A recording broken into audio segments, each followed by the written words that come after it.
Welcome to Dodgers Dawgs. As part of the Dodgers Daily Network, Austin Brubaker joins here tonight. Austin, how the heck are you? It is great to see your face, brother. How are you, my man? It's been a weird stretch of Dodgers baseball. I think that's the way I could put it.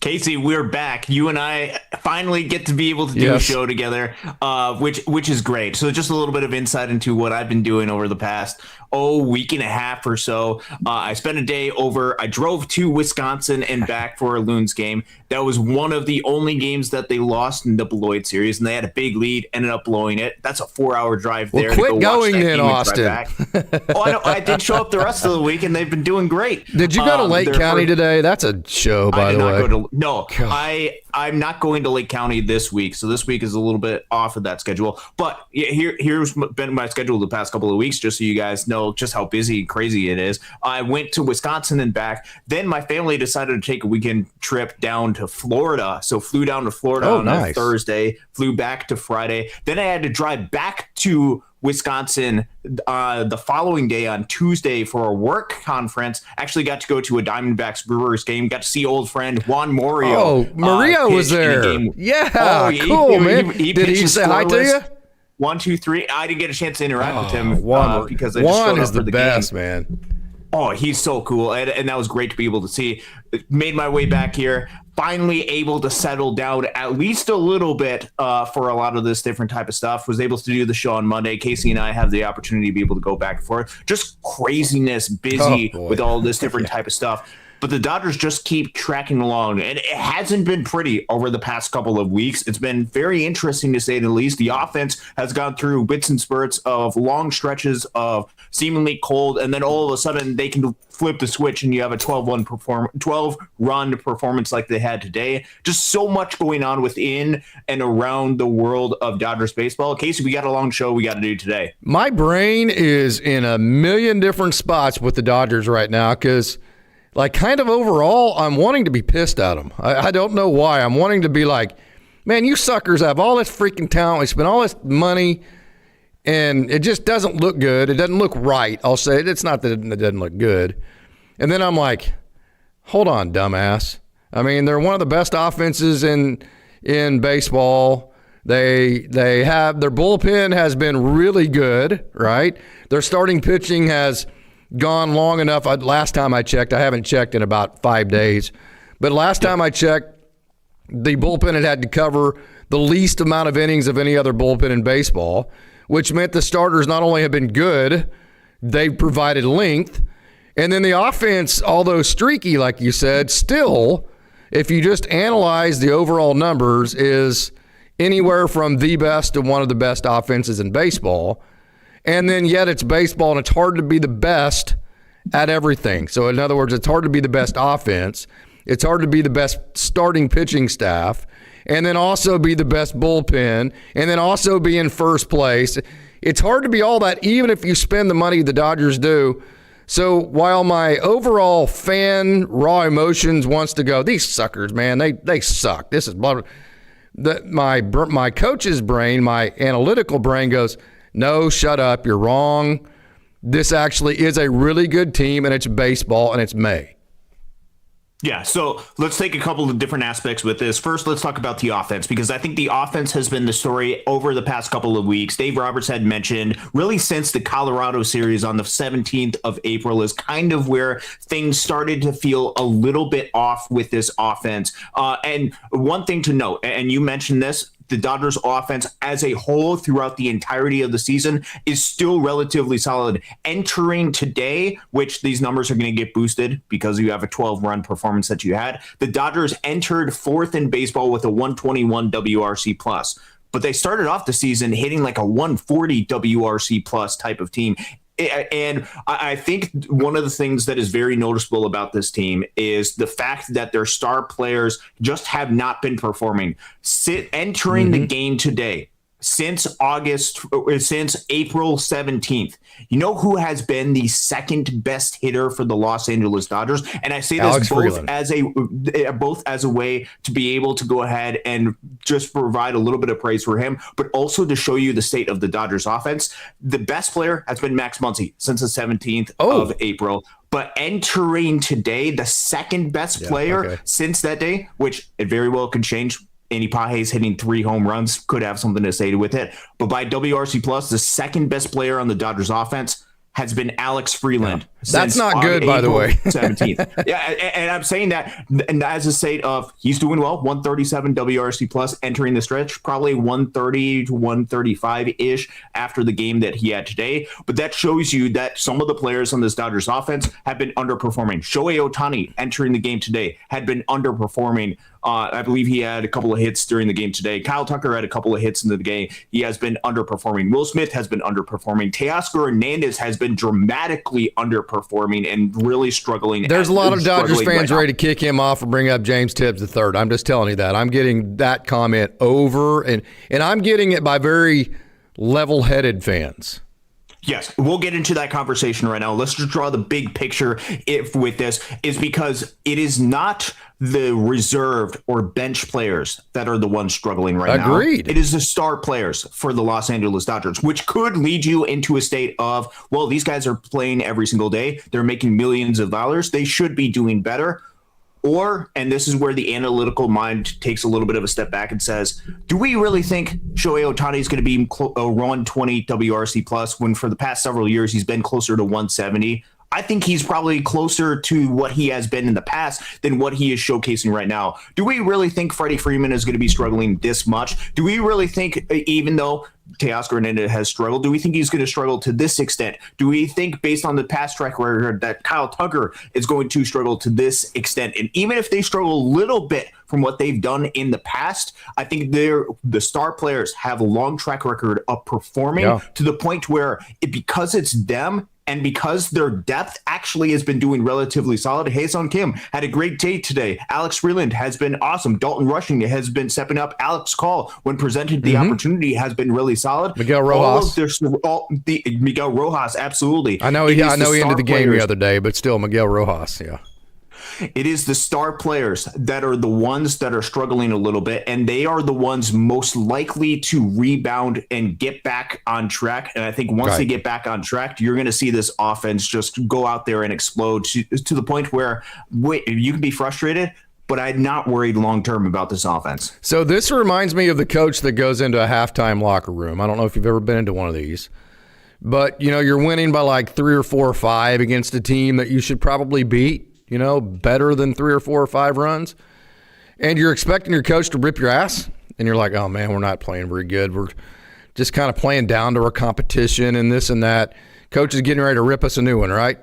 And then your coach walks in and goes, or she goes, you know what? We're not playing very good. Our top 5 scorers have like 6 points combined. We're not rebounding the ball. We've missed about 8 free throws. Half of those have been the front end of a 1-and-1. We're not playing defense. We're not playing the ball screen right. We're not defensively. We've given 12 points on second chance points.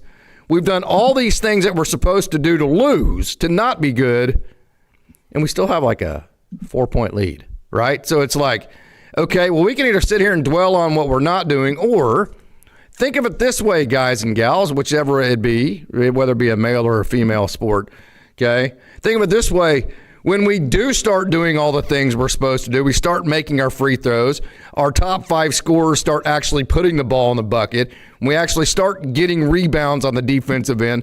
When we do all the things we're supposed to do that we practiced to win this game, instead of being up 3 to 4 runs or 3 or 4 points, we're going to extend that to about 25. So by the end of this game, we're actually going to win by the 20 to 25 points we're supposed to. That's my message to Dodgers fans right now, is that this is that team going into the halftime locker room that's doing everything that they're supposed to do to not perform up to the level they're supposed to, but yet they're still in first place. Yes, yet they're still close to the best offensive team, and yet they're still finding enough ways to win to hold off the Padres and just kind of hold serve until they can actually start playing the way that they're supposed to. Okay, this is an exercise that I want you guys to be able to do, especially if you're concerned and with the star players that are underperforming. Let's take Shohei Ohtani for an example. He currently entering the game today. Again, the numbers are not quite updated, but he has a 125 WRC plus entering the game today. I think exiting is a 129 WRC plus. So that's a struggle. You're pretty good if 129 or WRC plus is like we're talking about. You're not doing good. You're pretty darn good if that's the case. And that's just the overall big picture. You can talk about how he's not hit a home run in quite a long time. That is absolutely true, and that is something that you'll just wait to be able to see happen. Look at the track record with Shohei Ohtani, and then look at some of the batted ball stuff. Look to see if there potentially is some warning signs with him, because past track record with Shohei Ohtani would suggest that he is going to figure this thing out. Let's go back to 2021 when he was pitching full time, at least 20 starts during a season, 2021, 2022, 2023 with the Angels, 2021, 150 WRC plus with 46 home runs. 2022, 142 with 34. 2023, 180 WRC plus with 44. And then the past two seasons with Dodgers, 180, 172 with 54 and 55 home runs respectively. Shohei Ohtani this season, about a 125 WRC plus. You look at the batted ball quality. One of the best indicators of that is expected weighted on base average. It's 394 right now. Down a little bit from what it was previous seasons, but right along the line of what it was from his pitching seasons, and his weighted on base average is lower than that, meaning there's going to be some regression that takes place with that. You go up and down with the hitters in the Dodgers lineup, and this is a little bit of a consistent theme that we're seeing from some of these star players, to where they're just underperforming what the expectations are, and they have a history, and they have been in this game for a while, and they're not too old to think that, hey, they're not going to be able to make this adjustment, or the game's flying by. Look at Shohei Ohtani.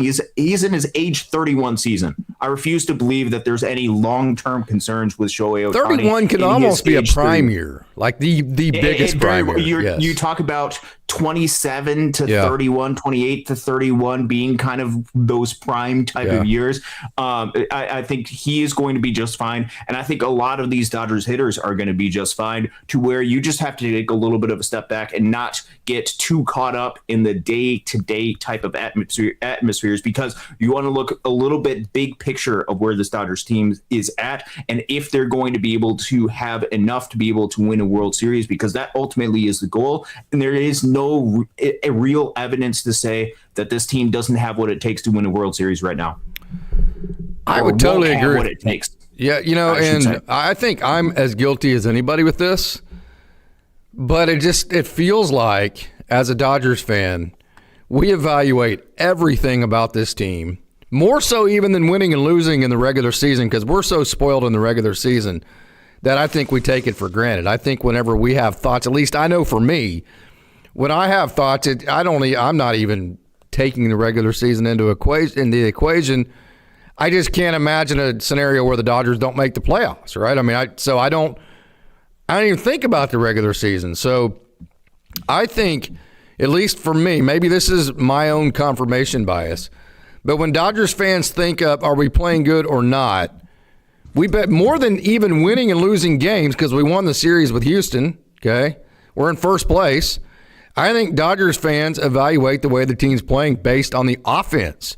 I mean, a guy like Will Klein, Edgardo Henriquez, Alex Freeland, and Hesson Kim can be playing tremendous defense. Andy Pages can be one of the best center fielders in the game of baseball. Freddie Freeman can be playing a Gold Glove first base. Will Smith can be throwing runners out at a 30% clip, or whatever it was in his prime. And if the Dodgers aren't hitting, we as Dodgers fans are like, man, dude, we suck, right? I mean, it seems like it's that way to me, is that everything's evaluated on offense more than anything, even the win and loss record in the regular season. Yeah, the offense is often a big indicator of how well the team is obviously going to do. Obviously, it's the thing that you look at on the scoreboard that determines whether a team's going to win or not. How many runs you score, you got to score more runs than the other team. Offense is a great indicator of that. And when the offense is struggling, it can be a little bit concerning to be able to watch. There is a lot of ebbs and flows in the game of baseball, and we just have to remind ourselves to be a little bit patient when it comes to the course of 162. When it comes to the postseason, there's not as many games to happen during. There's a 5 or 7 game type of series, sometimes 3 game series if you're in the wild card round. That gets a little bit of tricky to be able to get into that type of environment, but the Dodgers have been there before, and they also know how to get through the course of the regular season. I think they're going to be just fine. As an offensive standpoint, there are perhaps, and this is where we can get into some of the conversation. I don't know if we want to go address it now or if we want to dive a little bit deeper into the game. Teoscar Hernandez. Teoscar Hernandez has been struggling recently. What is kind of your perspective on what you're seeing from Teoscar Hernandez? And is this just something that he's just going through a little bit of a funk, or should Dodgers fans be realistically concerned with Teoscar Hernandez? Dodgers fans aren't going to like my take on Teo. I don't care. I mean, I don't care. We have Teoscar Hernandez and Kike Hernandez for 2 reasons. You know what they are? Or one reason. You know what it is? What's that? Why do you think the Dodgers have Teo and Kike? Why do they keep them around? Postseason. Absolutely. That's it. That's absolutely it. So as long as the Dodgers are keeping their head above water. Now, if the Dodgers end up like in 3rd place and they might not make the playoffs and Teo sucks, then I'm like, hey, man, we need to figure something out. But as long as the Dodgers stay in 1st place and they keep their head above water, and they're fine, okay? Because honestly, I don't care if the Dodgers finish 1st place in the NL West. I don't care. That first 3-game series doesn't bother me. I think in some ways it's an advantage for the Dodgers because you get to stay fresh, and then you're going to throw Shohei Ohtani, Yoshinobu Yamamoto, and who else you want to throw, and you're going to win the first 2 games like the Dodgers did last year very easily against the Reds. So I don't even care if we win the NL West. So my opinion is going to be very, very, very unpopular with Dodgers fans, and I understand that. I don't care as long as the Dodgers remain in 1st place because I've come to peace in my mind that there's only one reason why Kike Hernandez is on this team, and there's only one reason why the Dodgers continue to re-sign Teo Hernandez, and that is because they want to win a World Series, and the production that you're going to get from Teo in the playoffs. And I don't want anybody else other than Teoscar Hernandez in the playoffs because I'll tell you this, Austin, Kike and Teo are the same in this vein. They get bored. Teo's looking up. He's going, it's May. I've got 4 months left. I'm bored out of my ass, this and that. But when the playoffs come and they get locked in, I'm telling you, Teo, as unprofessional as this sounds, I don't care. Okay, he's not always locked in. He's just not. He's just one of those guys. If he's on your team, you have to understand there's going to be points, many points throughout the season where he's not totally locked in. If you can't deal with that, you got to get somebody else. I can, okay, because I'm willing to see the big picture. And the big picture is I don't want anybody else taking big at bats in the postseason over Teoscar Hernandez in comparison of who the Dodgers actually could replace him with.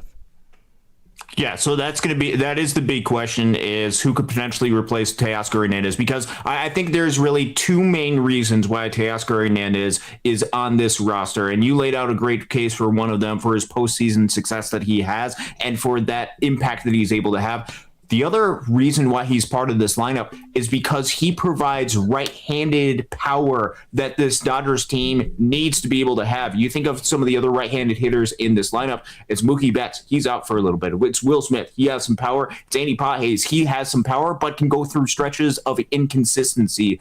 Teoscar Hernandez is that additional right-handed bat that provides a little bit of thump, a little bit of impact. Alex Call doesn't have as much power. Miguel Rojas, although he hit that home run in Game 7 of the World Series, doesn't profile as well as being more of that power type of bat. Miguel Rojas hit a home run in the World Series last year. Can you remind me of that again? Game 7 to tie the game? Oh, he did? Okay. Oh, yeah. I needed that, man. I needed that pump up, bro. I needed the Dodgers to kick the Houston Astros' ass today, and I needed somebody to remind me of that home run from Miguel Rojas. Well done. Yeah. Yeah, can you imagine that guy's not a power hitter and he hit that home run Game 7 of the World Series? Anyway, Teoscar Hernandez is that power threat as a right-handed bat that is needed as part of this lineup. And I think part of the reason this Dodgers offense has struggled as of late is not just because they've gone through a little bit of a home run drought. It's because Teoscar Hernandez recently has not been hitting for any power whatsoever. I go back to the April 17th framework because that's the Colorado series that gives us a good basically 3 weeks now stretch. Good window. Teoscar Hernandez during that stretch, his isolated power is .017. And when he's not providing power, he's providing nothing. He's kind of a one-trick pony. He needs to provide impact. He needs to be able to provide power as a right-handed bat. And during this stretch, entering today, which is not including his performance where he went, I believe, 0 for 4 with 3 strikeouts, but since April 17th, it's a 37 WRC plus for Teoscar Hernandez over the past 3 weeks because he has not been able to provide any impact with the power of his bat. The profile of Teoscar Hernandez is a little bit more of a free swinging power type of bat, which and somebody who doesn't play the greatest defense, which his defense a little bit better metrically than what was anticipated going into the season. He's not grading out horribly, 0 outs above average. If he was a league average outfielder or just slightly below league average outfielder, that would be an absolute win for the Los Angeles Dodgers. No doubt. But in order for Teo to be able to provide in order for Teo to provide value, he has to be able to hit, and he has to be able to find different ways to be able to access his power that he has. And this is just another warning sign. One, keep an eye out for the power that Teoscar Hernandez has. I'm going to give him time. I'm going to give him patience because he's shown the ability to be able to hit 25 home runs a season. But this is also a little bit of a sign of things that could happen and perhaps a little bit of a lesson that we can learn because you go back to when the Dodgers were re-signing Teoscar Hernandez. He's in year 2 of a 3-year with the 4th-year option that the Dodgers signed. A lot of Dodgers fans were willing to sign Teoscar Hernandez to 4 or 5, 6 years, whatever Teo wanted. We need Teoscar Hernandez back.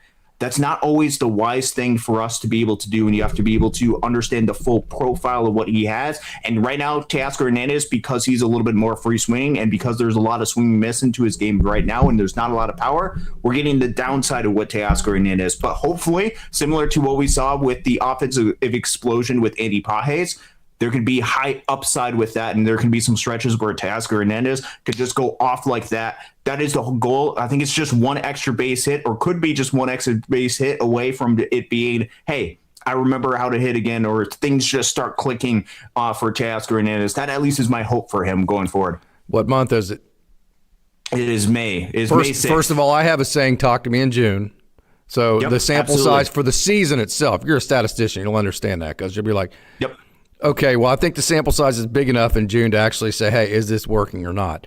But beyond that, okay, you want to know how many home runs that Teoscar Hernandez hit in May last year? I have no idea how many home runs he hit in May last year. Just one? Interesting. One. Yes, in all of the month of May last year, Teoscar Hernandez hit 1 home run, okay? So for the month of June, you want to know what his batting average was?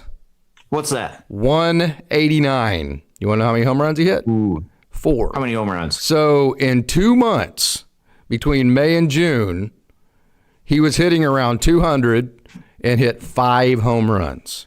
We forget those stretches. You know why? You know why we forget the May and June of last year of Teo Hernandez? Why did we forget those? Because the Dodgers won the freaking World Series and nobody gives a rat's ass because that's the only thing that matters. That's what I'm saying about Teo Hernandez. So you go through these doldrums, these lulls to where I'm just telling you Teo doesn't give a rat's ass about a random game in May. He can get pissed if he wants to hear that and think that I'm throwing him under the bus. I don't care. It's a fact, okay? Yeah. He gets bored, and when he gets bored, he's not locked in. He has a track record of it. It's not my opinion. It's a fact. I just gave you statistical evidence of that. That's more than just an ebb and a flow, okay?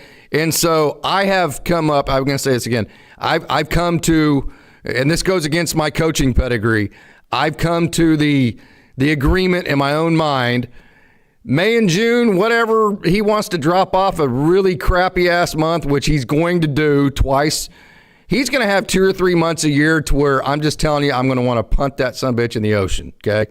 That is Teo Hernandez to the nth degree. And if you don't ride those periods out, then you also don't get the Teo Hernandez, which is the Teo Hernandez that you signed him for, which is winning World Series. So that's my take. So let's answer the question. Let's put a little bit of a bow on this, and let's introduce somebody that a lot of the Dodgers fans, you had mentioned him, want potentially to be introduced in part of this equation. James Tibbs III. James Tibbs III has a 1,000 plus OPS on the season with Oklahoma City. He got off to an incredible start. Had, I believe, a really good game today, if not yesterday. 4 for 5 today. Hell yeah. Yeah, it was today. 4 for 5 today. James Tibbs III, really good outfield type prospect, would provide a lot of youth to this lineup. Why not James the Tibbs III over Teoscar Hernandez? He's not on the 40 man. What would be your argument for that? He's not on the 40 man. Who do you take off? That is certainly is one of the. Who are you going to DFA? Who is it? Ryan Ward? If you were to tell me today, Austin, we're going to put James Tibbs III on the 40 man, we're going to remove Ryan Ward, and people are going to go, what in the hell is that fat sumbitch talking about? Okay, but just follow me here. If you were to tell me today that they're going to put Ryan or James Tibbs III on the 40 man and remove Ryan Ward, I would celebrate and jump up and down, clap my hands, and be the most excited human being on earth. And I know people are like, I thought this dude liked Ryan Ward. I mean, he's covered him like a million different times. He's his favorite player of all time. He's the all-time home run and RBI leader in the history of the Bricktown era. He's interviewed him like 11 different times. I thought he liked this guy. I do. I say that because I love this guy. So if James Tibbs III actually got put on the 40 man and Ryan Ward actually got DFA'd, you know what would happen to Ryan Ward? Here I go. They make fun of me in the chat, Austin, because I always ask you a question, and I ask it rhetorically because I'm getting ready to answer it, so I guess I'm getting ready to do that again. Just part of my personality. It's kind of like when you're a coach in a post game, you ask your kids a question. Well, what do you think about this? And you're getting ready to give them the answer. You're not actually asking a question. So if that did happen, Ryan Ward is going to go through the DFA process. He's going to get traded during the DFA process. He's going to get put on somebody else's 40-man and then make his Major League debut and probably get a long run with a Major League team somewhere else. So if you were to tell me, okay, well, let's put James Tibbs III on the 40-man. Let's remove Ryan Ward, DFA him. I am 100%, oh, hell yeah. And like the comment here is, well, if Teo's bored, then play somebody else. Then you have the 26-man roster issue. Do you really want to have – you can't have Teo Hernandez on the roster just sitting because he's bored. How do you then get James Tibbs III on the 26-man roster? There's just no room for him unless you remove maybe an Alex Freeland. Yeah, so here is the conundrum that the Dodgers would face in this particular situation if you were to bring James Tibbs III up, which the reason why we're addressing this is we want to answer the question as to perhaps why the organization is not doing this. First off, Ryan Ward deserves an opportunity with another organization to re-enter the major leagues where he had his debut. He had a cup of coffee with Los Angeles, and I don't anticipate much else for him in Los Angeles. He deserves to have that opportunity somewhere else. We'll get into another guy who had the opportunity at the major league level in a little bit later on in the show. But with James Tibbs III, there's a couple of logistical issues with this, and then we'll get into the Teo versus James Tibbs and fit-wise. Logistically, with James Tibbs, you have to have Teoscar Hernandez on this roster because he is signed to a major league contract unless there is some type of injury that takes place, which means if you add James Tibbs III, it's not going to come at the expense of Andy Pages. It's not going to come at the expense of Kyle Tucker. It's not going to come at the expense of Teoscar Hernandez.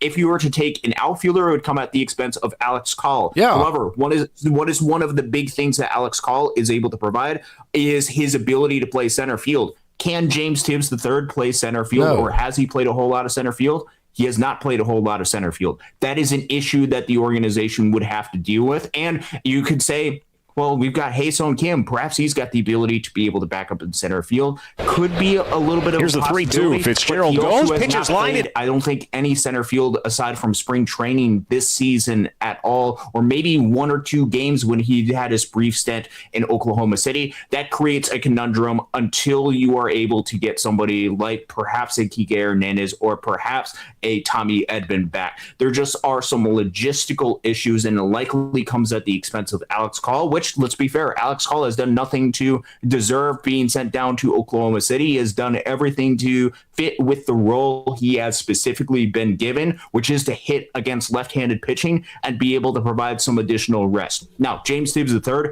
has been absolutely hammering it in Oklahoma City, so there actually is a question as to, okay, if Teoscar Hernandez isn't hustling, if Teoscar Hernandez is not playing up to his level of expectation, you know the standard that the Dodgers set. You know that they want to be able to get a little bit younger. Why not have James Tibbs III be able to go into the mix? I think there comes down to a couple of things that we had talked about earlier, is you don't know the playoff pedigree that James Tibbs has. And there is going to be a lot of swing and miss in James Tibbs' game. That is going to be part of it. And there likely is going to be an adjustment period that he has once he gets to the major league level. And as you get later through this season, do you want to be able to rely upon him during a postseason type of setting to where he takes a little bit more of a predominant type of role? And then the other aspect of this, and this is why I mentioned earlier Teoscar Hernandez with his right-handed hitting power, James Tibbs' left-handed power bat. Mm-hmm. The Dodgers have a lot of left-handed hitters. Mm-hmm. They need somebody like a Teoscar Hernandez to be that right-handed bat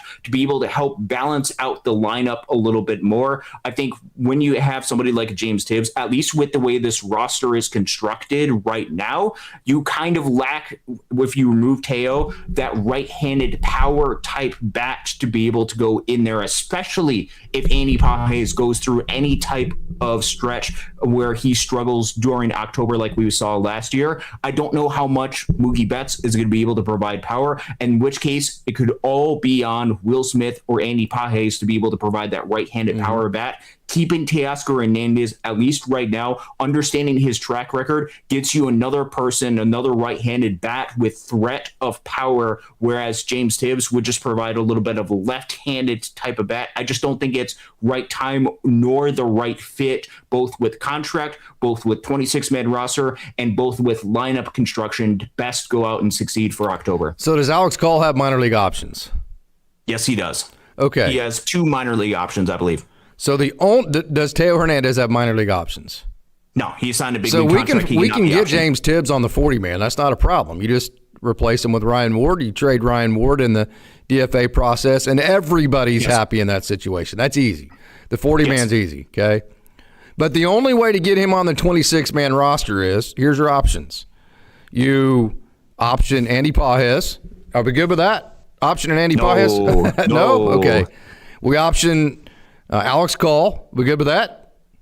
I would not be good with that with the way that he's playing right now. Because Teo's still on your roster, right? Okay. Yep, Teo's on the roster. You option Hae-Sung Kim, which that's an outfielder for an infielder, because Hae-Sung Kim has, I know he's played some outfield, but not much lately. He's an infielder, yes.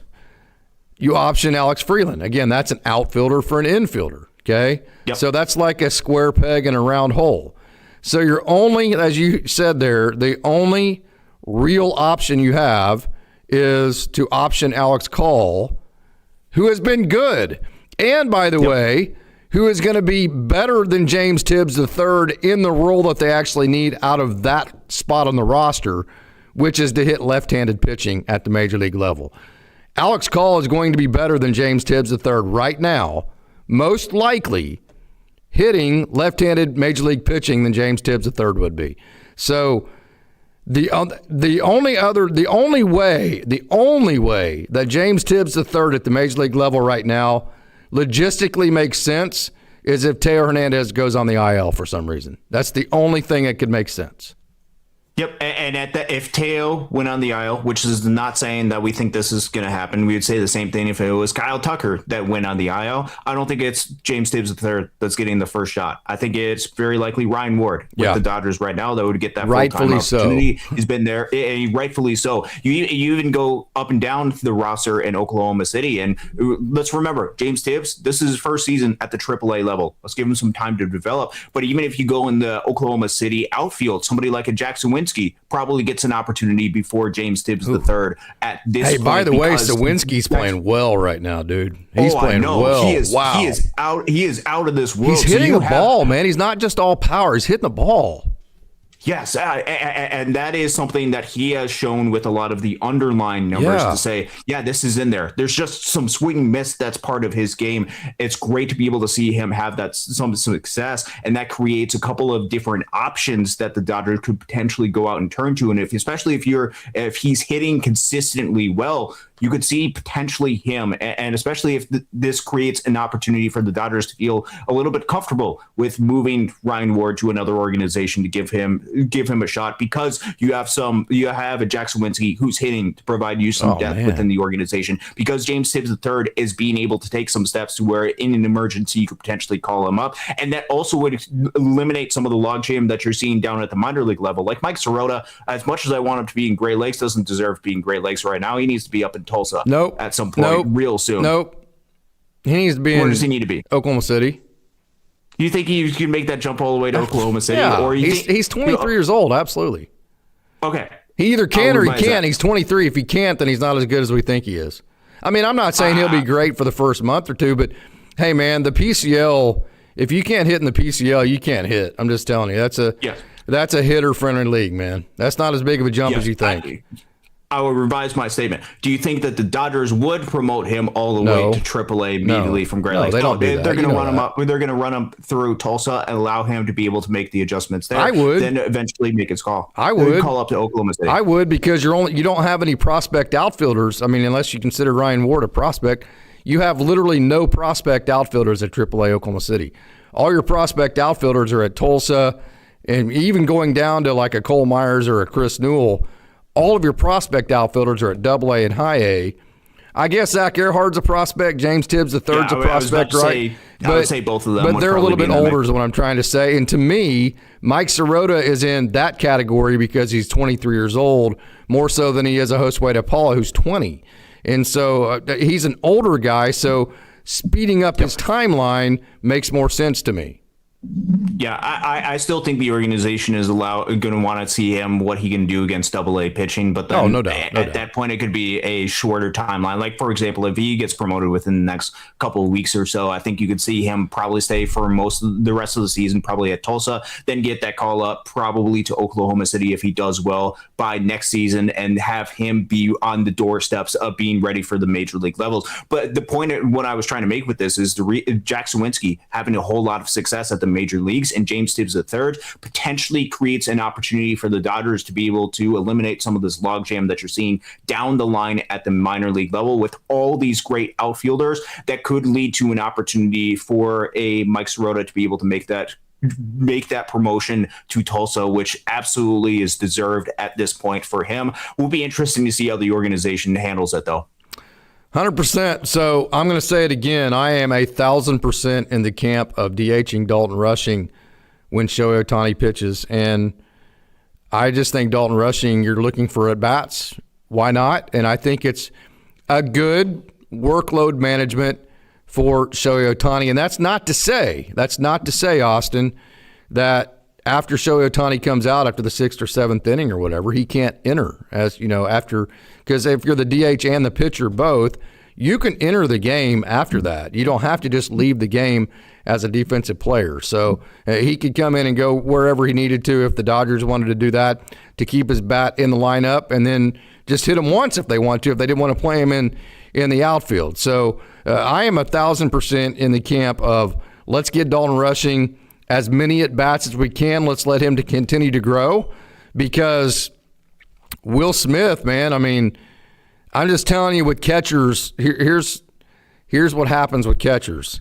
They go from being all-stars to just guys. I'm not saying this is happening with Will Smith, but I mean, it's not like, with a Mookie Betts, it's going to be a slow regression. We're kind of seeing it right now in terms of the offensive game. And then you look back and you go, man, that's 6 years ago. I mean, well, that was 6 years ago. That's a long time. It's a longer regression. I think we're starting to see maybe a little bit of Freddie Freeman. Hopefully not, but maybe.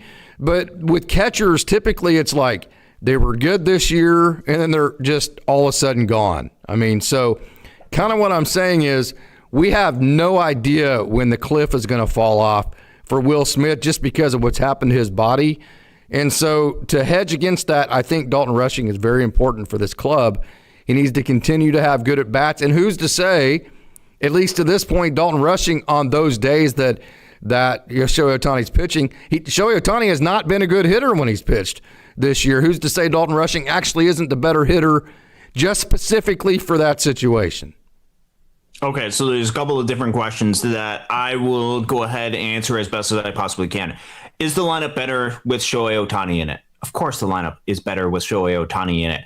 Do you want to be able to protect your guys throughout the course of the season? Of course you want to be able to protect your guys throughout the course of the season. If it is determined by the Dodgers, and has to be determined by very good communication with Shohei Ohtani and the Los Angeles Dodgers training staff, that it is going to be better for Shohei Ohtani in the long term for him to sit on days that he's actually pitching, then it is a great idea and an essential idea to be able to get Rushing plate appearances during that time. We've talked all offseason about Dalton Rushing and how he's going to be able to get to his plate appearances that he needs to be able to develop at the big league level. It's a great way to be able to earn your way to get plate appearances. Hit 7 home runs in 27 plate appearances. That's a great way to be able to go ahead and kick the door open and say, give me a shot, give me opportunities. You mentioned a great point with Will Smith and with catchers just in general, with the tax and toll that has on the position, being able to develop somebody to be not just a competent hitter,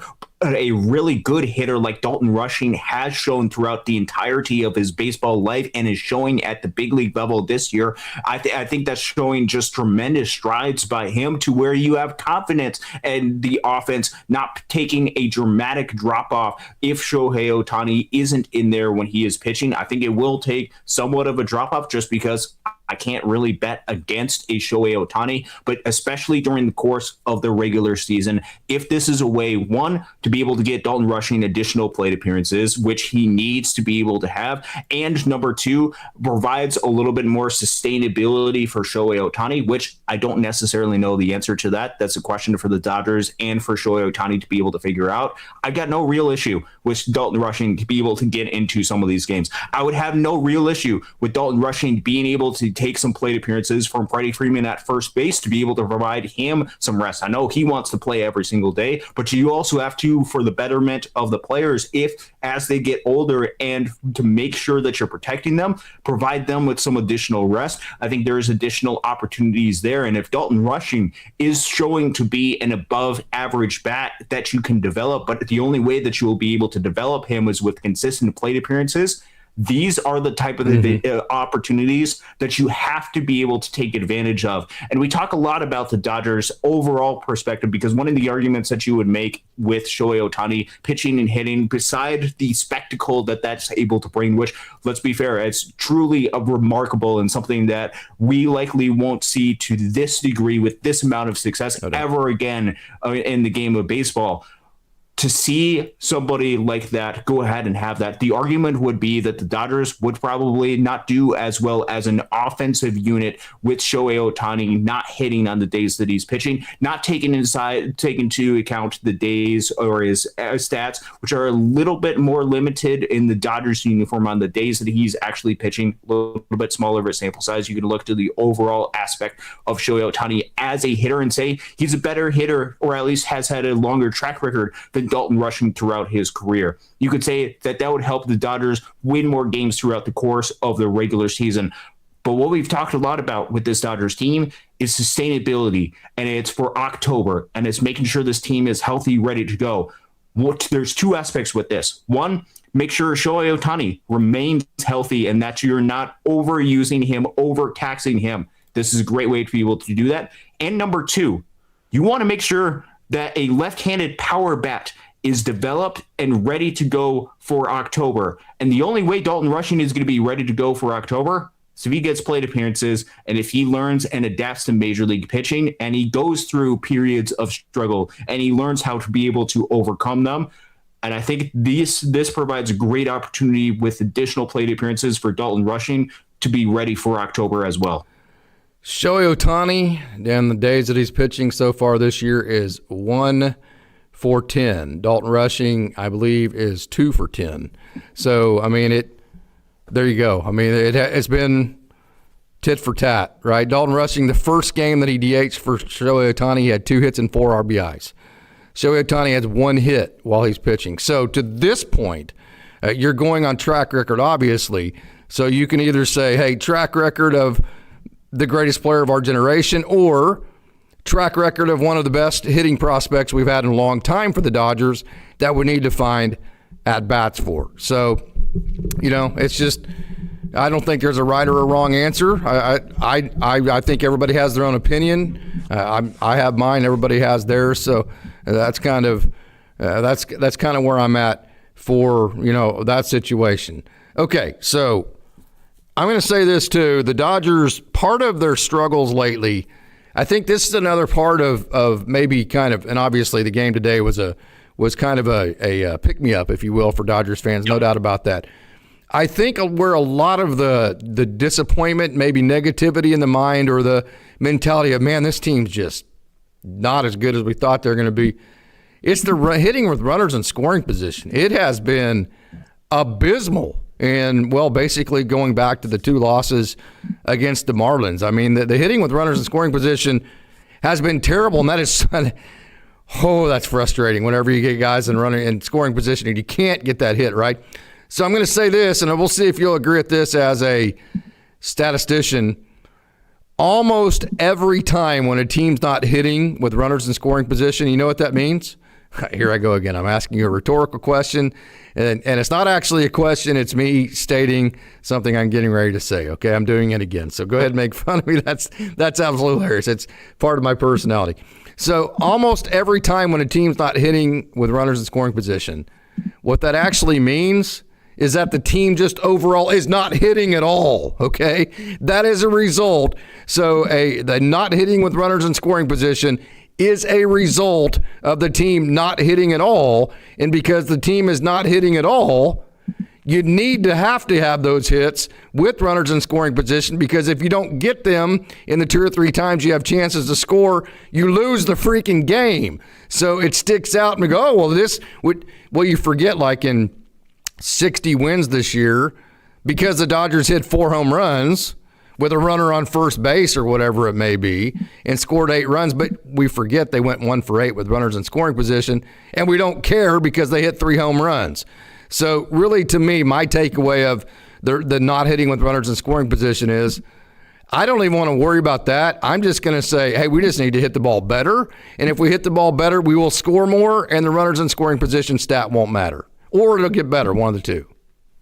Yep. I am typically under the belief, and I think this is kind of the similar argument that you were making, that runners in scoring position is more of an indicator of how well you're actually hitting just overall. Yes. And I think it is more, I think just the team has been struggling as of late. They have not been hitting as of late. Mm-hmm. And I think as the team is able to hit late throughout the course of the season, I think the team is going to be just fine. Just a little bit of an overall aspect of where the Dodgers are at just full season wise. Not able to right now with FanGraphs, might be able to find it with StatCast or some of the other features. Runners in scoring position, the Dodgers are 10th in baseball in WRC plus with 111. You could make the argument they should be better than that, but 111 WRC plus isn't necessarily the worst thing. I also looked at ground ball percentage, because that means nobody's good at it. Is what that means, because that's a criteria, not a criterion, but it's a peer-based reference. Like, hey, how do I compare to you?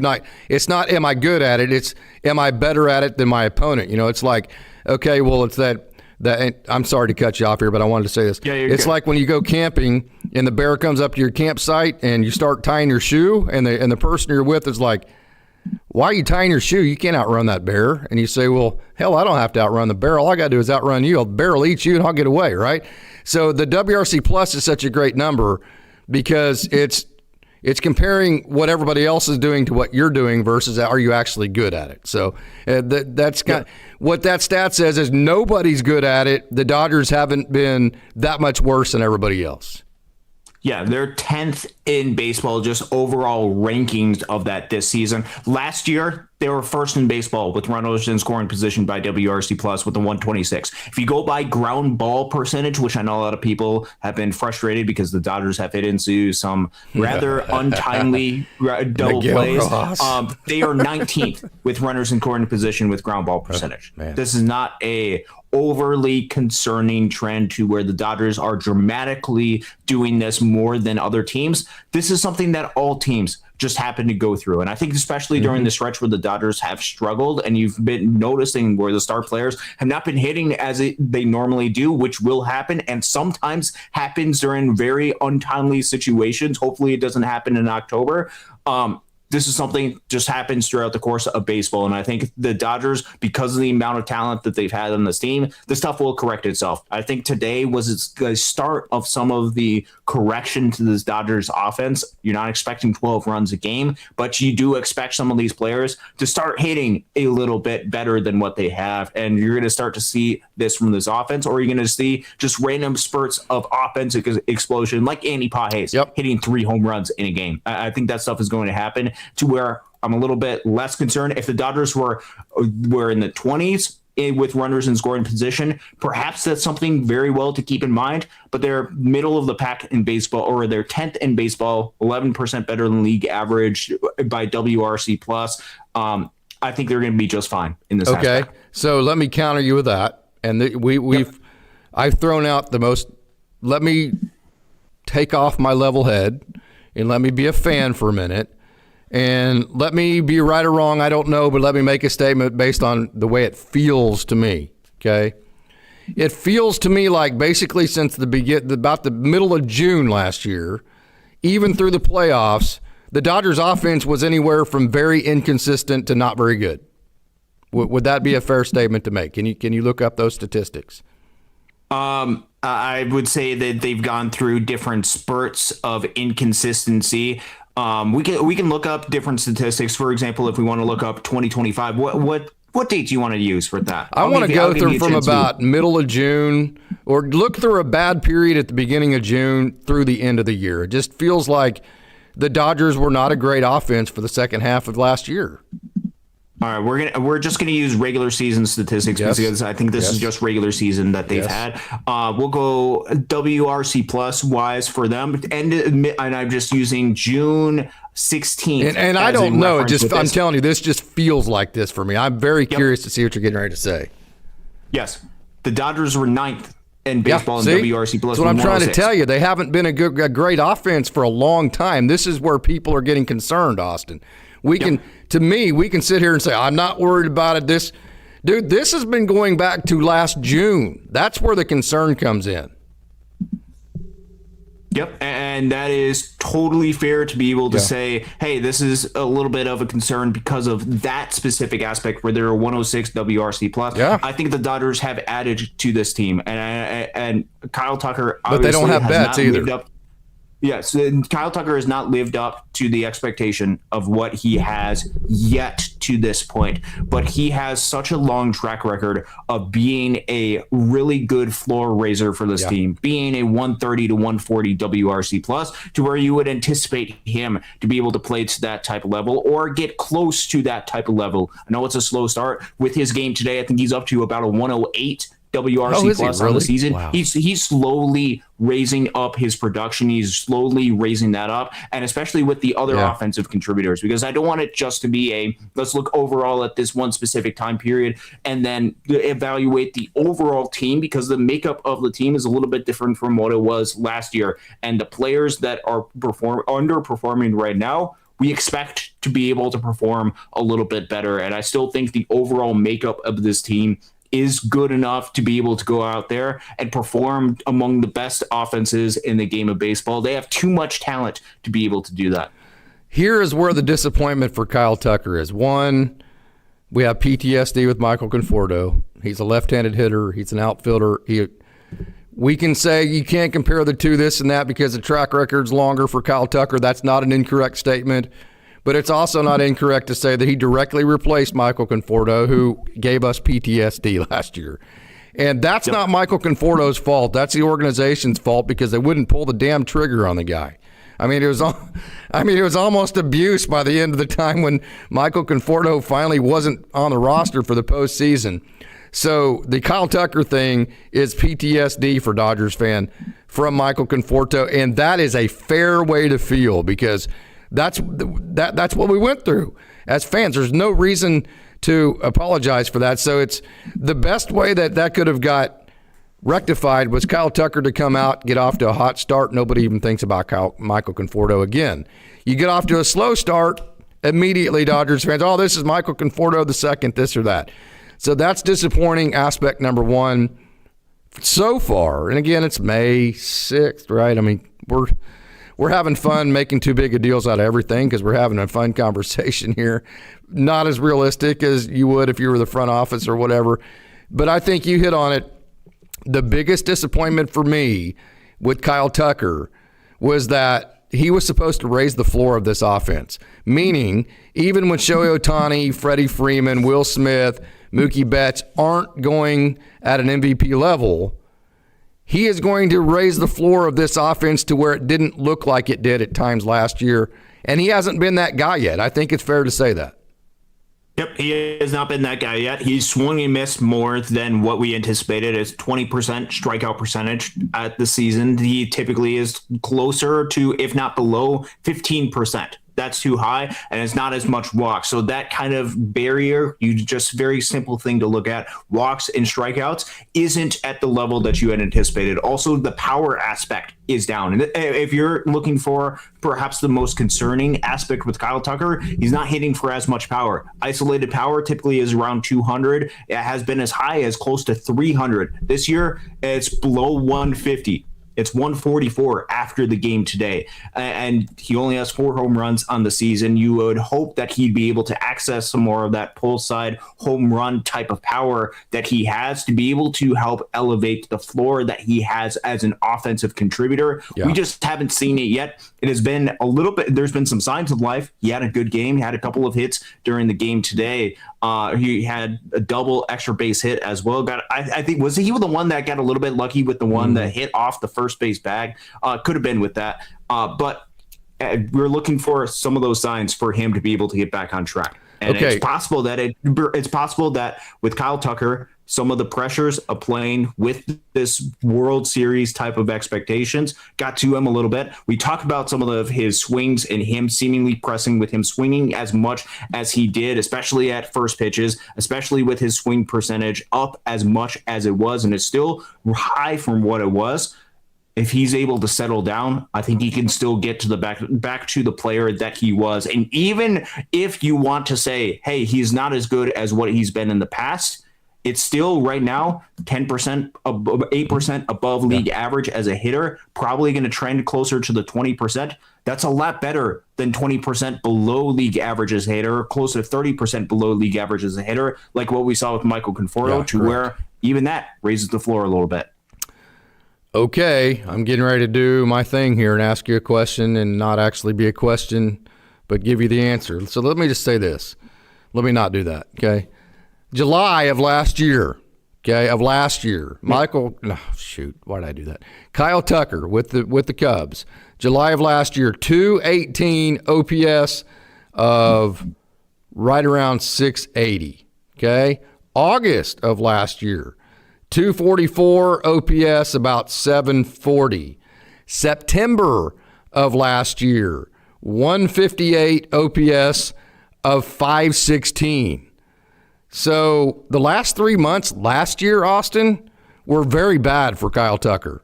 So how do we rectify that? Then let me look at the postseason. I think there's a fairly easy rectification for that. He was dealing with some type of injury, and I think he was dealing with some type of, I think it was a hand fracture that he had in June sometime, and that basically evaporated all of his power that he had with the Cubs. And he got off to a really good start, a really good first part of the season, and then you got to see the second half numbers really tail off. I think that is the aspect of Kyle Tucker of why he struggled, and perhaps we're dealing with some of the ramifications with that. Although you would expect with the surgery that happened in June, you would hope that would be able to settle down a little bit once he got to the new year and playing for the Dodgers. Yep. Okay, so you think there's going to be a regression with Robo? Okay, so Robleski is a fascinating conversation when it comes to somebody on the mound. So Robleski, first of all, I think I think the execution over stuff. I've seen him all the way back to OSU. It's always been stuff over execution. I'm going to tell you, I know Robo better than everybody else, and I am fired up that he is placing execution over stuff for once in his life, okay? And then it's like minor leaguers do, like Ben Kasperius. I think what he's going to do from there, then he's going to continue to recalibrate to find the best mix between the two. Are you following what I'm saying? Yep. Yeah, so just looking at the overall surface, 1.25 ERA is awesome. It's not going to stay like that. Looking at some of the underlying Shohei Ohtani's not going to stay there. Of course.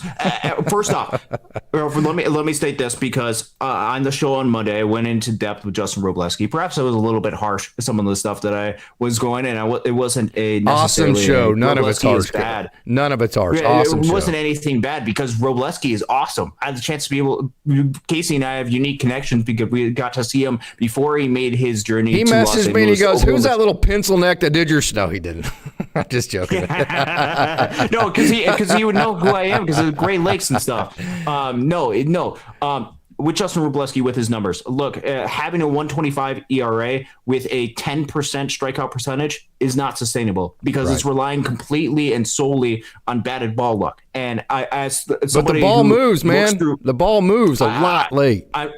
I'm aware of that. But also, if you look at other metrics like his hard hit percentage, it's around league average-ish. It's, I think, 55th percentile in hard hit percentage, which typically, if you're looking for, hey, I'm going to rely solely on batted ball, you want somebody that's not going to, where hitters are never going to square up the baseball. So that's almost always hit weak to be able to rely upon that. To the point where 1.25 ERA, I don't think it's sustainable. And that's reflected with his 4.22 expected ERA with the 3.23 FIP. It's good, but 5.17 expected FIP.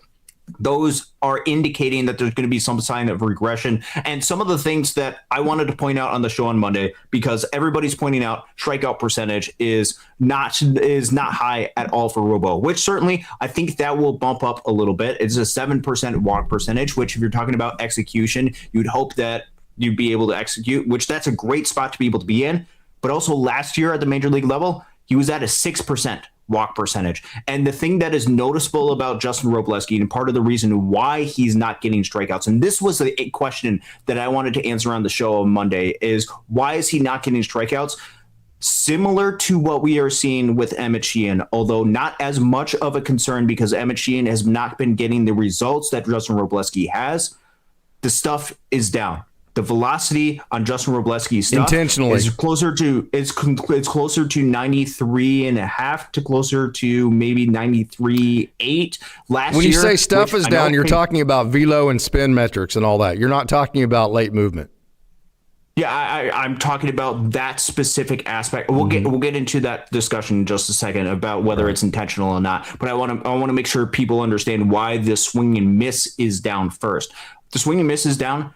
The velo is down, not just on the fastball. It's also on the slider. The slider is more of an 85.5 miles per hour. In the past, not just when he came out of the bullpen, but when he was a starter at the minor league level, which this is a thing that people forget. So he was a starter at the minor league level. And at AAA, you can look at the velocity metrics. He's down 93.5.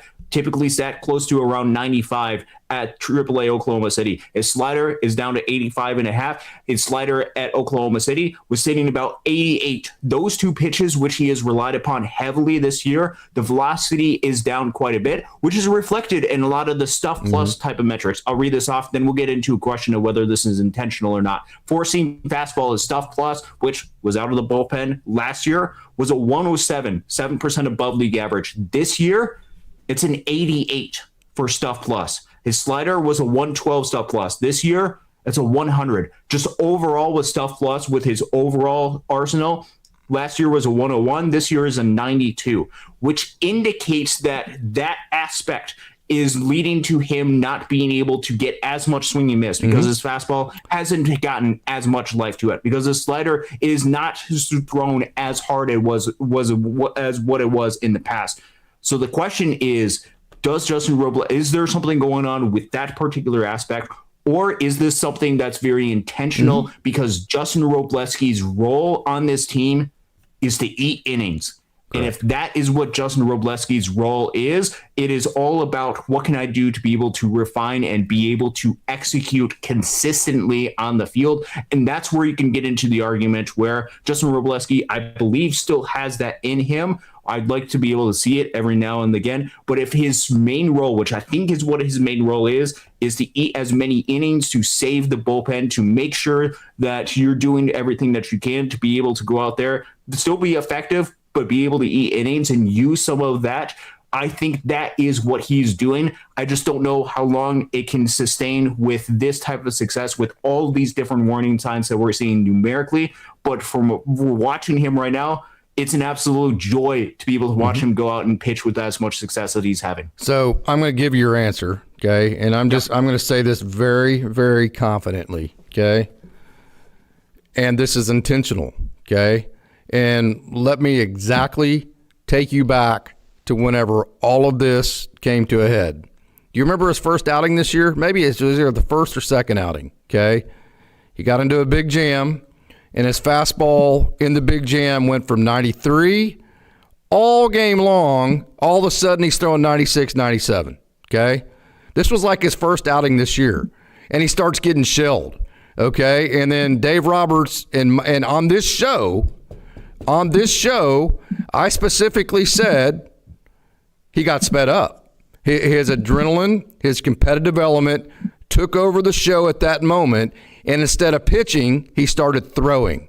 So the statistics and the metrics that you're giving me right there are throwing metrics, okay? And those throwing metrics that you just listed are what actually got him in the situations he was in his worst outing this year.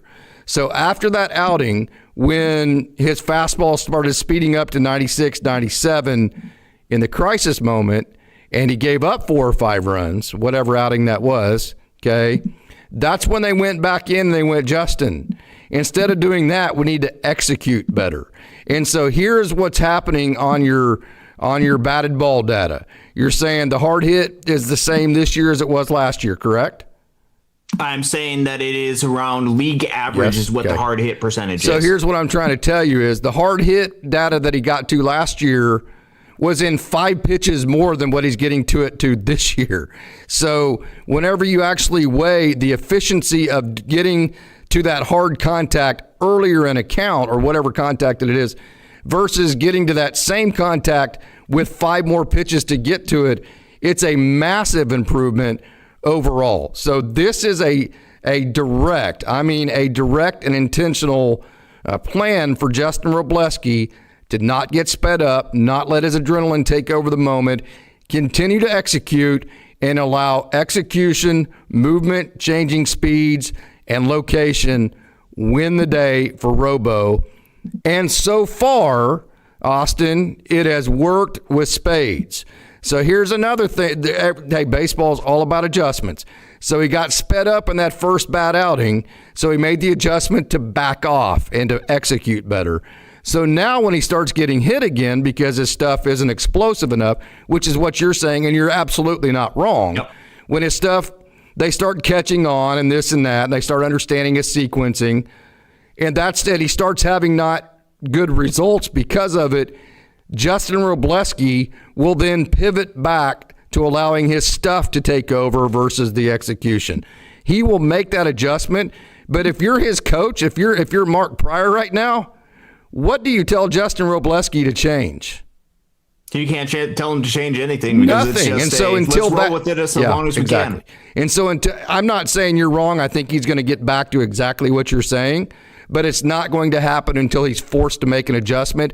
And to me, that shows an ultimate amount of maturity to a young guy that I'm going to point blank say has been immature in the sense that he's wanted to just throw the ball through a brick wall his entire life and not wanted to listen to anything else other than what the track man's telling him.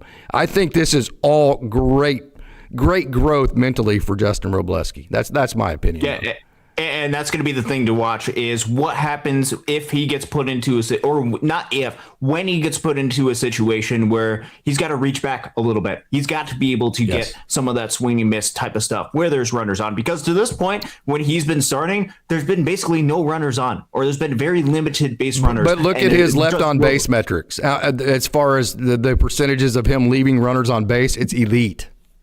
Yes, and that typically is one of those things that will correct itself at some point. I agree. But also, he's done a really good job at being able to limit runs. And the question that I want to be able to watch, because we've seen some of his velo dip down over his past couple of outings, which you're absolutely right. First outing of the year, March 30th against the Guardians, went back and checked. Rhys Hoskins, go check out that at bat, touched 96.6 and then 95.9. During that play, and he had no success. He has, yes. With his outing and what he's able to do, I think one of the things that we want to be able to watch with Justin Robleski is he able to tap into some of that stuff? Is he able to tap into increased velo when he needs to? Is his in both his fastball and his slider? Because if this is more of a, hey, I want to just focus on execution and not necessarily worry about that as much, that's a good thing. But if he's not able to tap into that velo, if he's not able to tap into that slider and make that adjustment, that's where concern long-term comes in for Justin Robleski. And that's where you start having some of the similarities with some of the concerns that we're seeing with Emmett Sheehan, with his fastball velo being down a miles per hour. He's a concern because he's an injury concern. Robo's intentional. I'm giving you 100% guarantee Robo's intentional. Yes, I don't necessarily disagree with that, but we've also seen Emmett Sheehan his effectiveness drop off when the fastball is down a mile and a half miles per hour. Could we see the same thing with Justin Robleski if he's not able to get back into that? That is what I want to be able to see during some of his future starts, is how does he handle those type of situations? I think he's a great pitcher, and I think he's going to be able to make that adjustment. And I think you're probably right. And the comment that Jay had during my most recent video that I posted on Monday, haven't had a chance to be able to respond. I think there absolutely is some intentionality with that.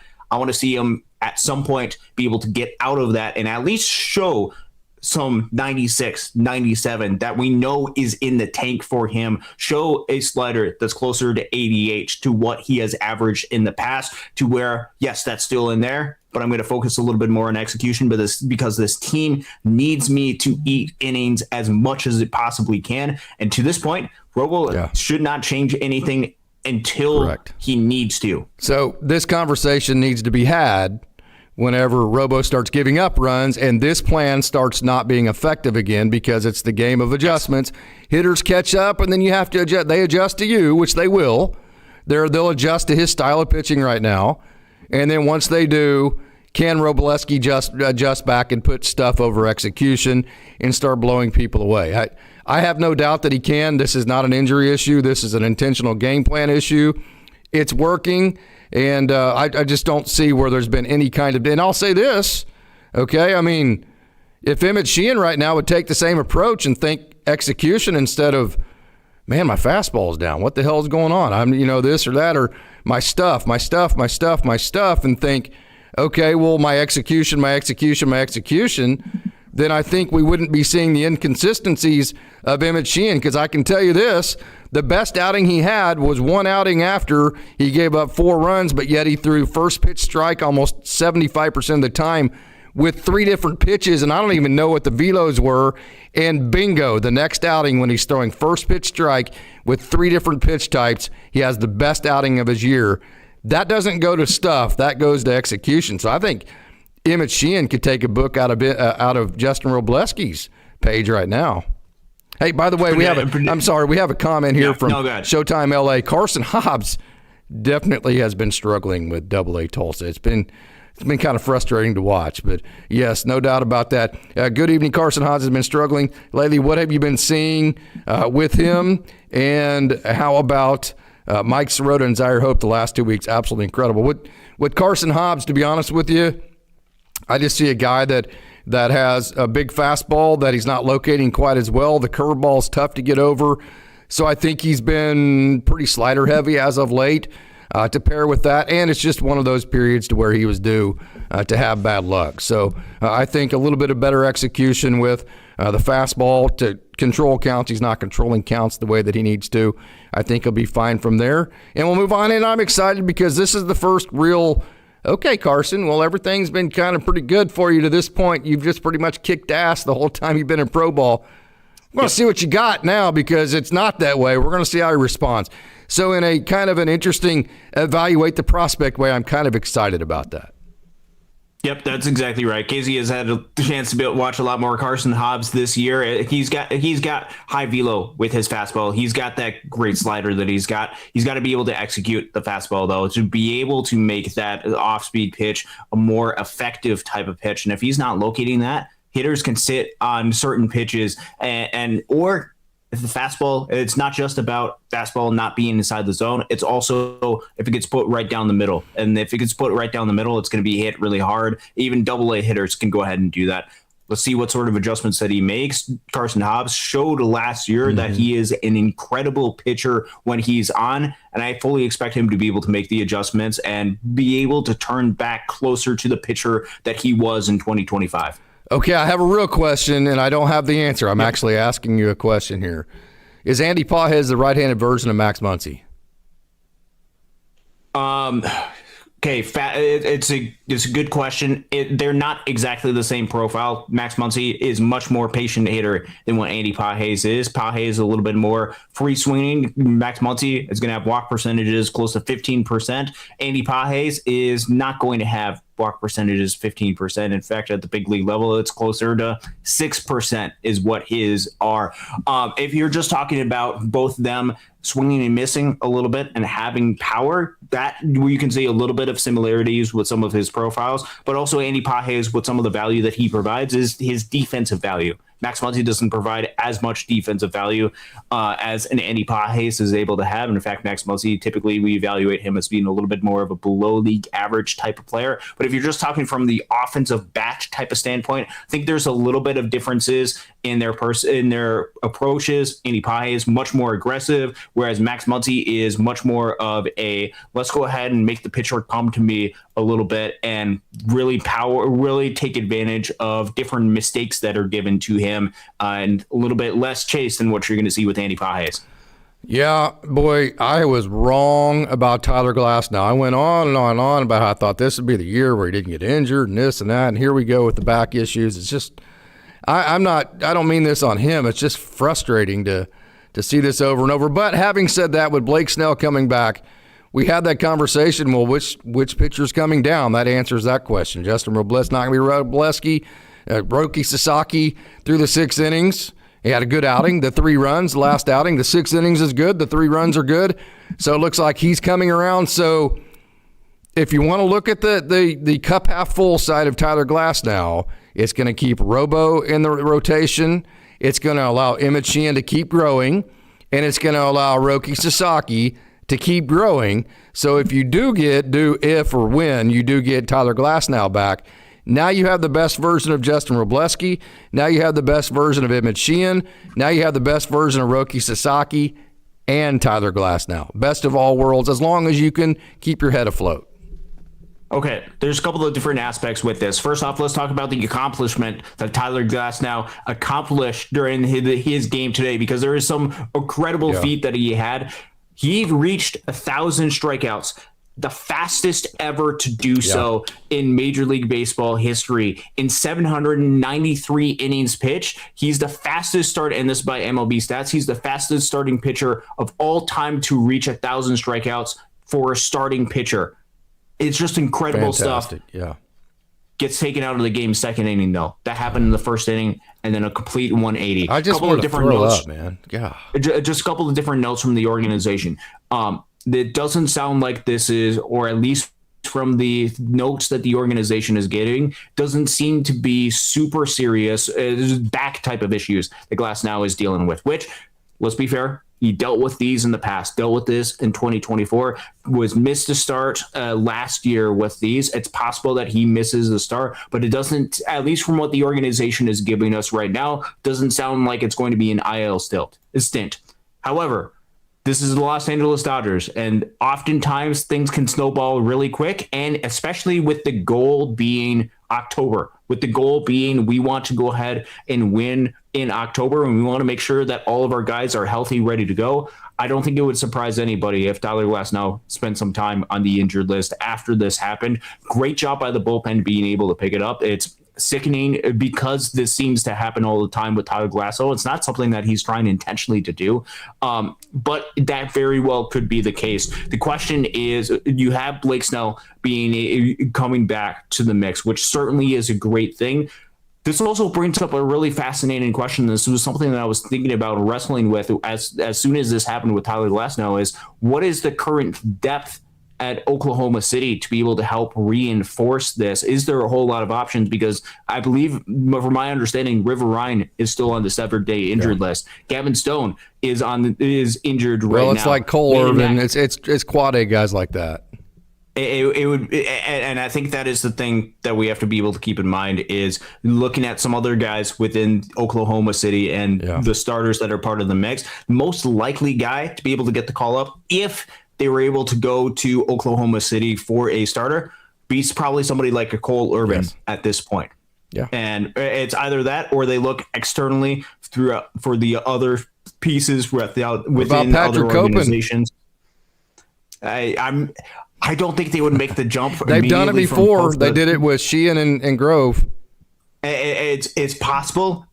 I just don't know if they would be willing to be able to make that jump immediately from Tulsa. Although, how great of a story would that be to be able to give him that start to be able to do that? But I still think they probably would want to see him at AAA Oklahoma City before that's the case. I just think the depth in the organization, not necessarily as great, at least right now, with some of the injuries that they're dealing with. But with Blake Snell coming back, that kind of solves some of your issue that you're dealing with. I believe he's getting one more rehab start on Saturday, maybe, for Ontario, and then he'll be able to be back in the mix within another week and a half. And I think the Dodgers can sustain a week and a half or so, even if they need to call up somebody like Cole Irving to be able to give a spot start for the Dodgers if Tyler Glasnow is going to miss some time. It's just a whole different dynamic, because 2 or 3 years ago you had Landon Knack and Bobby Miller and Ben Kasparigas and Justin Robleski. I mean, you had all these, dude, but Gavin Stone.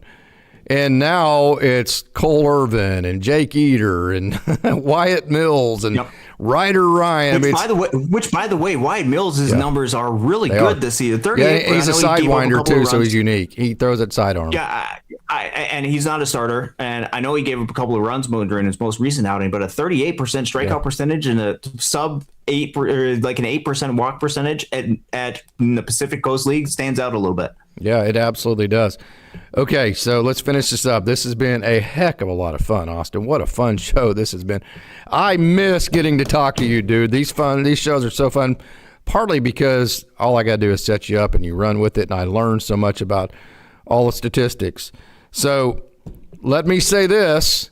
I think definitely, I will say this very confidently. I will argue with anybody that doesn't agree with me on this. The Dodgers have the highest ceiling of any offense in Major League Baseball. In other words, when they're going well, they are the best offense in baseball. They have the highest ceiling, okay? I also thought the Dodgers would have the highest floor. Do they have the highest floor? Yes. Well, there And you I think go. The Dodgers have the highest ceiling and the highest floor, and we spend an hour and a half bitching about them. Life is good as a Dodgers fan, right? And the reason why I say that is because we often don't get an inside look into what other teams often go That's through. Exactly right. And baseball is such a sport of negativity and failure. That's what we see. We see our players fail, and we think they're bad. We forget all these other teams are failing at a higher clip than we are. Right? Exactly. And one of the things that we've talked about in the past on the show is a little bit more of the boom and bust type of mentality that the Dodgers seemingly have had in the past. And it had to do with team that strikes out a whole lot, which, to be fair, the Dodgers as a team has struck out at a pretty good degree.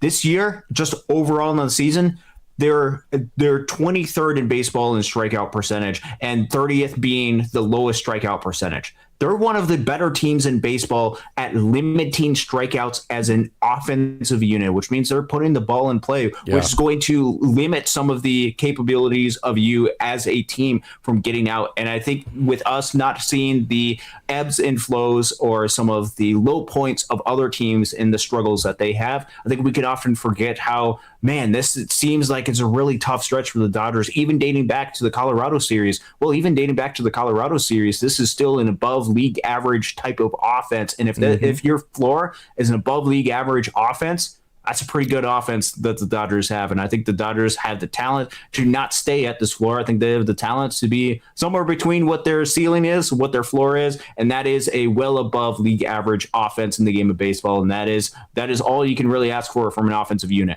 So I've done all this research for Oklahoma State. In the games that they win, they average right around 8.5, 9, 10 strikeouts a game.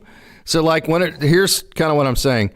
When OSU averages like 2 or 3 strikeouts a game, they get their ass kicked. You know, everybody's like, quit freaking striking out. I'm like, there's a trade-off. I mean, because if you just don't ever strike out, then you're hitting 3 hoppers at the second baseman. That's literally the worst thing you can do, because a lot of times to not strike out, you have to swing early in the count. Because if you work counts, you're going to have to get to 2 strikes. And if you get to 2 strikes, you're going to strike out some. So, and then also just by the sheer nature of trying to do damage, you're going to swing and miss some. So honestly, like this last week in Oklahoma State swept TCU, and TCU had major league arm after major league arm. I mean, 95, 96, right-handed, left-handed. They had 6 or 7 of them. OSU just clobbered TCU. Got down 7 runs on Sunday and came back and hit I don't know how many home runs and came back, erased a 7-run deficit on 95, 96 all day. So I'm telling a long story here. I think fans would be surprised that actually if you don't strike out enough, those are your worst offensive games. Okay, so that's kind of what you were saying there just a minute. Sometimes you can put the ball in play too much because you're not aggressive enough. So I would, if you have time, obviously, I would like to know the stats of the exact amount of strikeouts per game that the Dodgers have in the games that they've won. How hard would it be to do that research? I'll bet you it's anywhere from 8.5 to 10, somewhere in that range. I'll just bet you. I don't have. I'll bet I'll just bet anything that's the case. Yeah. Okay. I will look into that and get back to you on that, and that'll be something give me a little bit of something fun to be able to research over the course of the next couple of days. If you have time, and I think you'd be able to break down and make context out of it. Okay. So we have a request for a watch party. I cannot do a watch party tomorrow. We can do some this summer, because now that I'm not coaching, my umpiring's over. I've had people ask if I can go broadcast this or that and this or that. So today, the reason why this show is so late is that I went and broadcasted 2 state playoff games. And so I'm actually broadcasting state playoff games for the remainder of this week and then next week and whatever. So I usually don't say no to those people, because those are the people that are really nice to me at OSU and that kind of thing. So, and I don't want to, because by the way, Coach Holt and we went and broadcasted together. I was the play-by-play guy. He was the color guy. State playoff games today, and we had a hell of a good time. So that's why I can't do a watch party tomorrow, but that's a great idea. We'll get into one of those this summer, and it'll be a lot of fun on a LA Dodgers off day. Austin, it's great to see your face again. We've got about 2 minutes left until it's an hour and a half into this show. We had a big down the farm earlier. Give us your final thoughts, bro. Great job, man. Yep. Obviously, a great day when the Los Angeles Dodgers beat the Houston Astros. They did so 12-2 today. That feels good. The back-to-back World Series champions, Los Angeles Dodgers, just beat the Houston Astros, who absolutely deserve it. Just great to be able to see for the Dodgers. Their offense was able to get back on track. This was not my favorite story, though, over the past couple of days. And in fact, this is where we get into a little bit of the reason why we start and spend so much time at the minor league level and be able to talk about each one of these guys is because baseball is awesome. Baseball is one of those sports where you can see the grind, the in and out that guys have and their dedication to their craft. And it's not just a fun sport to be able to watch. It's these guys' livelihoods that they're fighting for, that they're going out there and trying to be able to win and trying to go ahead and fight for their opportunity. And not for the Los Angeles Dodgers, which I know was his dream, was his goal, with something that we desperately wanted him to be able to have.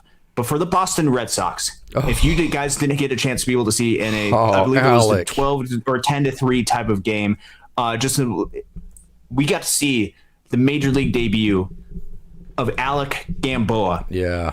Which I don't know if you guys remember, but Alec Gamboa, minor league prospect within this system for the Los Angeles Dodgers, for years was fighting for an opportunity. And we were rooting for him. We made shows dedicated to be able to specifically talk about him and his progress that he has. Casey, I don't know if you have any of the footage, even if it's just some of the interview that he gave afterwards. I think that's the one that I sent to him. I think it would probably be fine for us to be able to play this. I want you guys to see just where did you send it to me? This meant to. I think I sent it to you on X. I think it was yesterday or the day before, whenever he made his debut.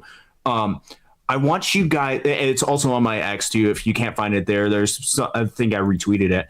I want you guys to be able to see how much this game means to the guys at the minor league level and the reason why we fight for these guys to get an opportunity, why we talked about earlier on the show, why we want Ryan Ward to get an opportunity at the minor league level, because this moment meant everything to Alec Gamboa. This moment meant everything to his parents. This moment meant everything to his friends, to his family, for everybody that has been there along the journey for Alec, for him to make his major league debut, and for him specifically to reach the culmination. Yes, it wasn't with the Los Angeles Dodgers, but he was with this system for a long time. He paid his dues, and then he got the opportunity to be able to make his major league debut. Just incredible. I've got the clip, Austin. If we have it. I got the clip. It's 41 seconds. You probably won't be able to hear it, but the fans will. This is Alec Gamboa.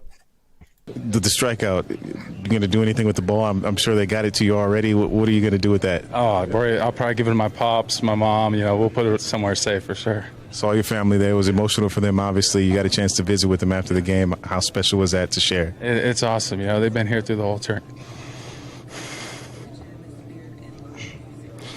They've seen all the ups and downs that I went through. It took a long time to get here, but, finally did it. So it was really emotional. I'm looking forward to seeing them again after this. So, congratulations, Alec. Glad you got the opportunity. Glad they got to share it with you too, man. Thank you. Thank you. I appreciate it. So just so you know, they heard that. They didn't see it, actually. He broke down there. So he's from Madero, and his family followed our site a lot. I've communicated with his brother Tyler and all of his mom, and they were. I mean, he's a three-way star. He was if people forget, he was an all-state wrestler. He was the running back on their football team. He's an all-state football player. He was obviously a great baseball player. And then, by the way, he went to Fresno State, and he went after his first year from Fresno State, played summer baseball, came back to Fresno State, and the coach at Fresno State told him he didn't have a scholarship for him. So Alec actually had to transfer to Fresno City College. Then Alec Gamboa just got invited to a workout at Dodger Stadium, and the Dodgers saw him pitch at Dodger Stadium, offered him a contract, and away Alec Gamboa went, and he got overlooked and overlooked and overlooked and overlooked. Finally became a free agent. Signed, I believe, like with a team in Mexico, something like that. I lost track of him. He's resurfaced with Boston, and now he's a major leaguer. Him and John Rooney both got to make the major leagues. How about that? We didn't get Mark Washington in there, but we did get those two. We got John Rooney and Alec Gamboa to be, not us. They earned their way to the major leagues, and it was through years of dedication, years of hard work. And for Alec Gamboa, and this is the thing, is this moment doesn't come for every single guy at the minor league level. In fact, the vast majority of guys at the minor league level, this moment it just doesn't come for a vast majority of these guys. But for Alec Gamboa, it came. It did. And this is awesome. And this is why we spend time at the minor leagues, not just to talk about guys that will make an impact for the Dodgers. It's for human beings who want this so desperately and who have finally achieved it. Alec Gamboa did that this week. And even though it wasn't for the Dodgers, it was awesome. And if you go back and watch some of the footage from his family in the crowd once he made that first out, holy cow, they're so emotional. And you heard that with the message that Alec made. Just incredible story in the game of baseball, incredible story for the Los Angeles Dodgers, and for Alec, for his family. Congratulations. John Rooney, by the way, made his major league debut with the Houston Astros, which was ironic because he actually picked off Jose Altuve when he was with the Double-A Tulsa Drillers, and it was like the biggest moment of his minor league career down when they were playing in Corpus Christi, and Jose Altuve was on a rehab. Then he got to make his major league debut with the Houston Astros. So what an absolutely incredible deal. So yeah, making an impassioned plea to the Dodgers, please let these guys become a major leaguer, man. It's just, golly, and it happened. So, awesome. I'm so glad you brought that up, Austin. Congratulations to Patrick Copen, who is the Texas League the Pitcher of the Month. Congratulations to Mike Sirota, who is the Midwest League Player of the Week. Awesome job, Austin Brubaker. Great to see your face again. Thank you so much for tuning in. Anything else you wanted to say, Austin, before we get out of here? It is a great day to be a Dodger. I'm going to steal your line. It's a great day to the Dodgers. And also one more thing, Loons beat the Captains this week. There's nothing I want to see more. By the way, I was going to let you finish on that. Dadgummit, Austin. So Nico Perez hits a freaking grand slam in the first inning, and I'm like, oh yeah. And you know what happens? The freaking video feed goes out. So I don't even get to see Nico Perez's grand slam. That's pretty par for the course for Lake County. We're done. I'm going to end on that. Right, here's the thing. I'm going to add one more thing. I started you on Lake County. It's not going to be one more thing. I have some thoughts on this. Okay, so this series that the Loons are in, they're playing at Lake County. You remember the last time they played at Lake County? The Captains eliminated the Loons from the playoffs. It was through heartbreaking losses that the Loons have that I was there for. That sucked. That really sucked. And so this is the Loons revenge series. This is the Loons to be able to establish themselves, to be able to go ahead and win a championship. And so you have this massive series that is on the way. Lake County, a couple of games back, they entered 4 games back in the East going into this series. This is a chance for the Loons to be able to get some revenge and hold off Lake County in the standings early in this place. The Loons' first 5 batters all score. Nico Perez hits a grand slam, and this is the explanation point to the revenge that the Loons. This is the explanation point that the revenge of the Loons going out there and making a statement. Yeah, we are here and we're back, and we're going to take a playoff spot from you guys this year. And no footage. The only upside of it, I got to hear John Picari make the call on the radio, and then immediately the footage got put back up after that. So yeah, it sure did. I mean, like literally 20 seconds after the. Anyways, okay. I'm not saying it's intentional. I'm just saying I'm pissed that I didn't get to see Nico Perez hit a grand slam. But I'm weird. That's okay. He hit another home run to be able to give you a little bit of footage and stuff later that game, too. So 2 home run game for Nico Perez, who's awesome at the minor league level. That's it. I just want to see the Loons beat the Captains this week. Only Austin Brubaker and Casey Porter are pissed about something that happened to Nico Perez. That kind of goes to show you how big of geeks we are, right? Hey, Austin, great job. Thanks, man. Appreciate you, Casey. It's a great day to be a Dodger.